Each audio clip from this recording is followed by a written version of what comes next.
Shalom, selamat pagi Bapak Ibu Saudara yang dikasihi Tuhan Yesus Kristus. Senang kita berjumpa kembali dalam renungan firman Tuhan yang sebentar kita dengarkan, yang akan saya bacakan. Damai sejahtera dari Allah yang melampaui segala akal, itulah yang senantiasa menyertai hati dan pikiran kita di dalam Yesus Kristus yang adalah Tuhan dan Juru Selamat kita. Mari kita satukan hati untuk berdoa. Tuhan Yesus yang maha baik, tidak henti-hentinya dari hati kami, dari hidup kami mengalir rasa syukur dan terima kasih buat kehidupan yang baru yang Tuhan berikan, buat hari yang baru yang Tuhan berikan kepada kami. Sebelum kami jalani sepanjang hari ini, berkati dan urapi firman-Mu, sehingga firman-Mu menjadi terang yang menerangi setiap langkah hidup kami. Dalam nama Tuhan Yesus kami berdoa.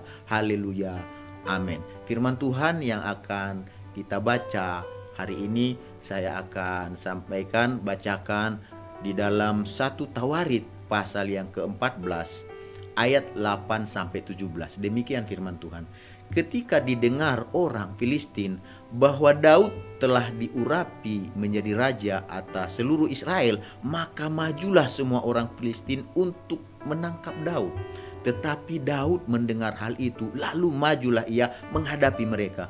Ketika orang Filistin itu datang dan mengadakan penyerbuan di lembah Refaim, bertanyalah Daud kepada Allah, apakah aku harus maju melawan orang Filistin itu dan akan kau serahkankah mereka ke dalam tanganku? Tuhan menjawab, majulah, aku akan menyerahkan mereka ke dalam tanganmu. Lalu majulah ia ke Baal Perasim dan Daud memukul mereka kalah di sana. Ya, berkatalah Daud, Allah telah menerobos musuhku dengan perantaraanku seperti air menerobos. Sebab itu orang menamakan tempat itu Baal Perasim. Lalu dikatakan ayat 12, orang Filistin itu meninggalkan para allahnya di sana. Lalu orang Israel membakarnya habis atas perintah Daud. Ketika orang Filistin menyerbu sekali lagi di lembah itu, maka bertanyalah lagi Daud kepada Allah. Lalu Allah menjawab, janganlah maju di belakang mereka, tetapi buatlah gerakan lingkaran terhadap mereka, sehingga engkau dapat menyerang mereka dari jurusan pohon-pohon kertau. Dan bila engkau mendengar bunyi derap langkah di puncak pohon-pohon kertau itu, maka haruslah engkau keluar bertempur, sebab Allah telah keluar berperang di depanmu untuk memukul kalah tentara orang Filistin. Dan Daud berbuat seperti yang diperintahkan Allah kepadanya, maka mereka memukul kalah tentara orang Filistin mulai dari Gibeon sampai Gezer.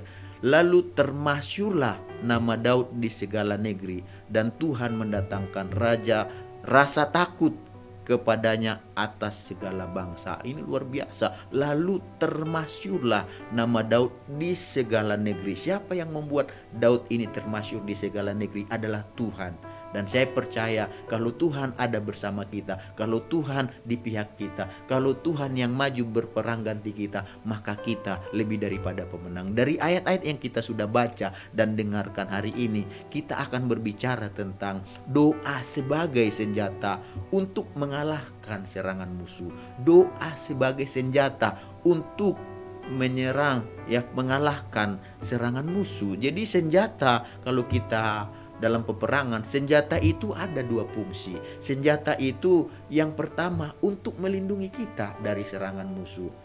Lalu senjata itu tujuannya apa? Sebagai senjata tentu untuk kita menyerang musuh kita. Tentunya kita menyerang dengan senjata yang kita miliki, supaya musuh kita ini juga kita bisa kalahkan. Jadi Raja Daud menjadi salah satu contoh bagi kita bahwa doa adalah senjata utamanya untuk melindungi dirinya dari segala serangan musuhnya, dan juga sebagai senjata untuk menyerang dan mengalahkan musuh-musuhnya. Jadi kalau kita baca tadi di dalam ayat yang ke-8, di sana dikatakan ketika didengar orang Filistin bahwa Daud telah diurapi menjadi raja atas seluruh Israel, maka dikatakan apa yang mereka lakukan? Mereka maju ya, semua orang Filistin untuk menangkap Daud yang telah menjadi raja saat itu. Tetapi waktu Daud mendengar hal tersebut, apa yang dia lakukan? Dikatakan dia maju menghadapi mereka. Dia tidak takut untuk menghadapi mereka. Dia tidak gentar untuk menghadapi mereka. Dan ketika orang Filistin itu datang mengadakan dikatakan penyerbuan di lembah Refaim,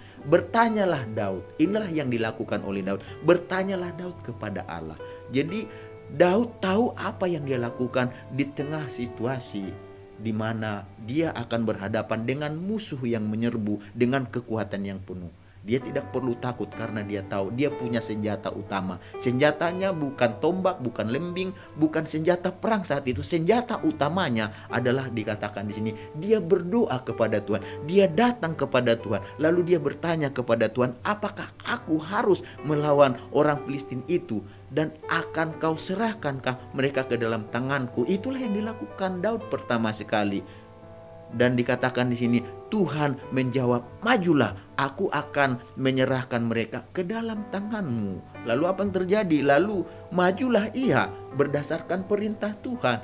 Dia berdoa kepada Tuhan dan Tuhan katakan maju, lalu dia melakukan apa yang Tuhan katakan. Dia dikatakan datang ke Baal Perasim dan dikatakan di sana Daud memukul mereka kalah di sana. Bahkan dikatakan dia melihat bagaimana Tuhan begitu luar biasa dari doanya dan Tuhan memerintahkan dia untuk pergi, dan ketika dia pergi Tuhan nyatakan kuasanya dan Tuhan memberikan kemenangan kepada Daud. Dan Daud berkata demikian, Allah telah menerobos musuhku dengan perantaraanku seperti air menerobos. Sebab itu orang menamakan tempat itu Baal Perasim. Jadi Allah menyatakan kuasanya melalui kehidupan Daud, sehingga musuh-musuhnya dikalahkan oleh Tuhan seperti air menerobos dikatakan. Demikianlah Tuhan menerobos musuh-musuhnya melalui kehidupan Daud. Maukah Bapak Ibu Saudara yang dikasihi Tuhan, Tuhan berkarya melalui kehidupan kita?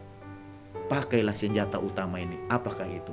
Berdoa, karena di dalam doa ada kuasa Tuhan. Jadi orang Filistin itu akhirnya meninggalkan para allahnya, dan dikatakan orang Israel membakar habis atas perintah Daud Allah daripada orang Israel tersebut, orang Filistin tersebut. Jadi Bapak Ibu Saudara yang dikasihi Tuhan, dari apa yang telah kita baca dan dengarkan hari ini, kita perlu menyadari bahwa doa itu adalah sebagai senjata utama dalam kehidupan kita untuk melindungi kita dan sebagai senjata untuk mengalahkan musuh-musuh kita. Jadi jangan kita melupakan doa. Kita harus libatkan Tuhan melalui doa kita, karena Tuhan mau berkarya, Tuhan mau bekerja melalui doa-doa yang kita naikkan kepada Tuhan. Dan dikatakan sekali lagi bangsa Filistin akhirnya menyerang lagi bangsa Israel. Dan apa yang dilakukan oleh Daud ketika orang Filistin menyerbu sekali lagi di lembah yang sama dikatakan di sana, maka Daud bertanya lagi kepada Tuhan. Dan ketika dia bertanya kepada Tuhan dan Tuhan berbicara kepada Daud bahwa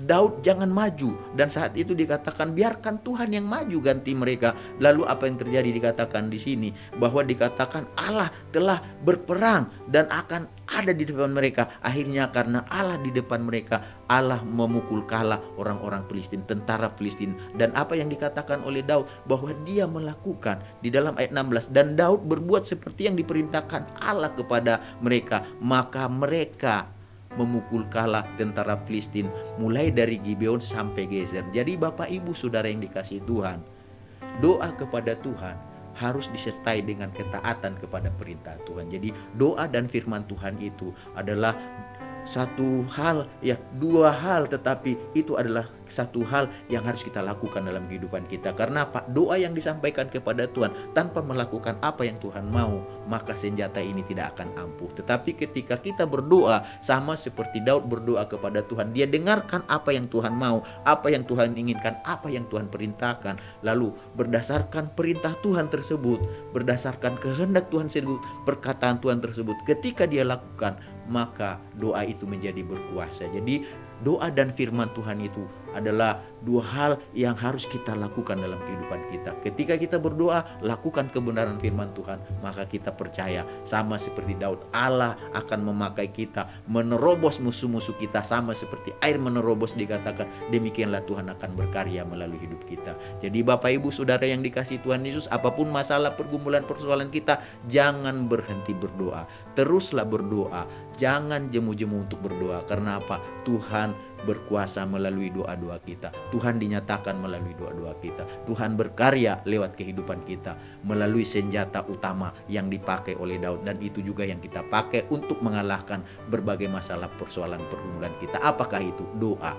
Doa melindungi kita dari serangan musuh, dan doa kita pakai untuk mengalahkan, menyerang musuh kita. Mari kita sama-sama berdoa. Tuhan Yesus, kami mengucap syukur, kami diajar untuk memiliki hati yang senantiasa berdoa, hati yang tidak lupa membawa segala sesuatu yang ada dalam kehidupan kami kepada Tuhan melalui doa kami. Karena Tuhan kami, Tuhan yang hidup, mendengar seruan kami, mendengar permintaan kami, dan Tuhan menyatakan kuasanya lewat hidup kami melalui doa-doa kami. Apapun masalah, pergumulan, persoalan kami percaya jika Tuhan yang berperang ganti kami, maka segala musuh-musuh kami akan dikalahkan oleh Tuhan yang adalah pemenang dari setiap segala pertempuran. Oleh sebab itu Tuhan, jadikan kami bukan hanya sekedar berdoa, tetapi kami pun belajar untuk mendengar apa yang Tuhan mau dan kami melakukannya. Ketika kami berdoa dengan setia dan kami melakukan kebenaran firman Tuhan dengan setia, di sanalah kuasa Tuhan dinyatakan. Jadikan kami menjadi pelaku firman-Mu sepanjang hari ini, dan biarlah Tuhan yang menuntun memimpin kami. Dengan begitu, maka Tuhan, pertolongan, perlindungan, penyertaan Tuhan akan bersama kami. Dalam nama Tuhan Yesus,